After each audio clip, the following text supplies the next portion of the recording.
For your walk with Jesus. Come on! It is not your pastor's job to see your friends saved. We have somehow taken evangelism and turned it into bring somebody to church. Evangelism is turned into your job to reach your friends is bring them to church. And when you bring them to church, the pastor will share the gospel, the pastor will organize discipleship groups, the pastor will get them in community. Guess whose responsibility that is?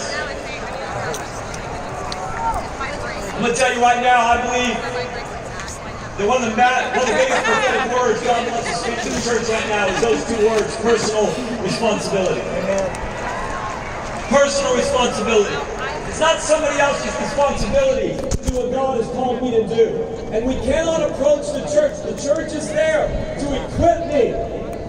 It's not there to do my Christian life for me. And we've got to make that shift. What happens is if you don't take personal responsibility, he's calling the non-believers dogs. Thinking somebody somewhere is doing. He's calling the non-believers dogs. Years ago, I lived in Southern California. I lived in Northern California. We went to school in Southern California. Just kidding. And it's a 10-hour drive. Highway. And me and my friends were driving back. We were in my friend's truck. He was driving. I was in the middle seat. Steve was the passenger in the passenger seat.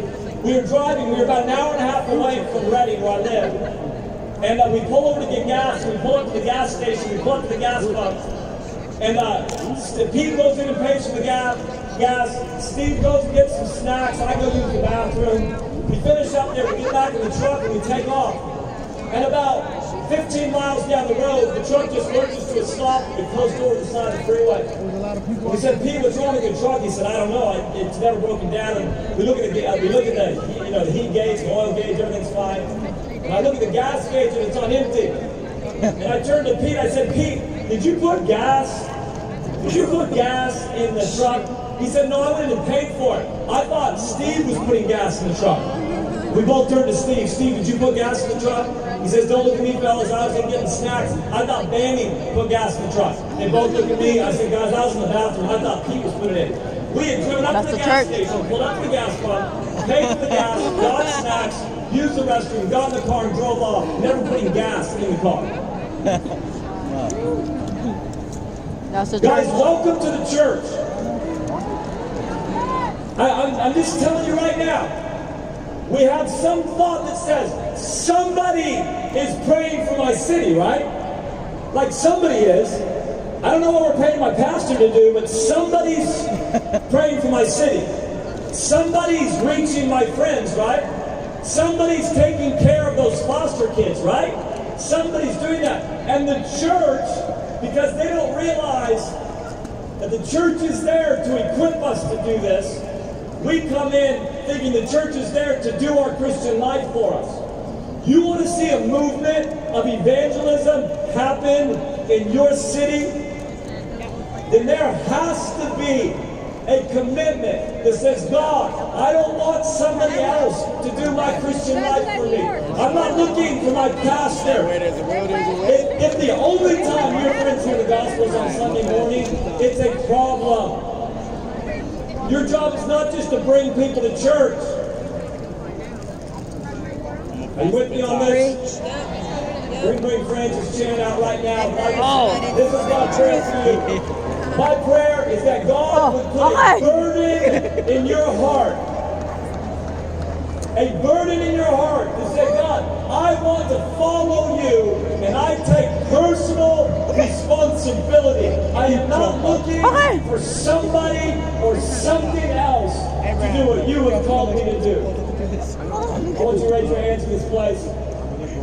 Father, I pray that what you would do in these 12 hours together is that you would put a burden of personal responsibility in our life. That we would not look to somebody else to do what you have called us to do. That we would reach the people around us.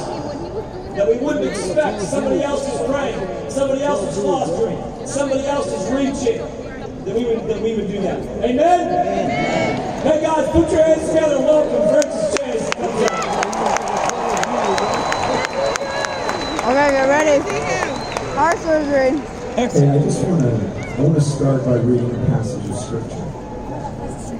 Oh no. Are you guys excited about that? I love hearing the scripture just read. It's not my opinion. We live in a time when everyone's so into what they want to say, and we need to have another level of respect for the actual words of God. So, Hebrews chapter 12. I read this passage because we've been talking about God all day. We've been singing to God all day.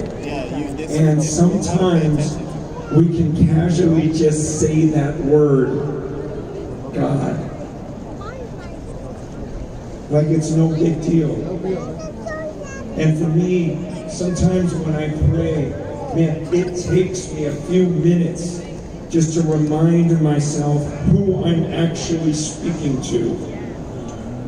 Otherwise, I'll just close my eyes and go, oh God, thanks for the day, it's a little hot. Do we know who we're speaking to? This is huge. Do we know who we're singing to? Later on, we're saying we want God to move and His Spirit to fall. Do we understand even what we're asking for? God, let me read from Hebrews, this description of God, to remind you who we are speaking about, who we are praying to, who we are singing to. Hebrews 12, verse 18. Listen to this. Let's have some reverence for the Word of God. For you have not come to what may be touched. A blazing fire and darkness and gloom and a tempest and the sound of a trumpet and a voice whose words made the hearers beg that no further messages be spoken to them. For they could not endure the order that was given. Wow. If even a beast touches the mountain, it shall be stoned. Indeed, so terrifying was the sight that Moses said, I tremble with fear. But you have come to Mount Zion and to the city of the living God, the heavenly Jerusalem, and to innumerable angels in festal gathering, and to the assembly of the firstborn who are enrolled in heaven, to God, the judge of all, and to the spirits of the righteous made perfect, and to Jesus, the mediator of a new covenant, and to the sprinkled blood that speaks a better word than the blood of Abel. See that you do not refuse him who is speaking.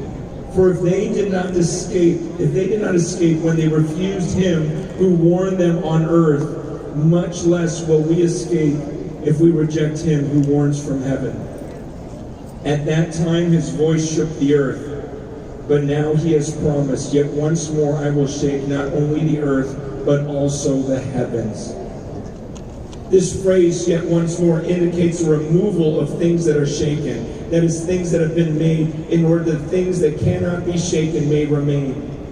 Therefore, let us be grateful for receiving a kingdom that cannot be shaken,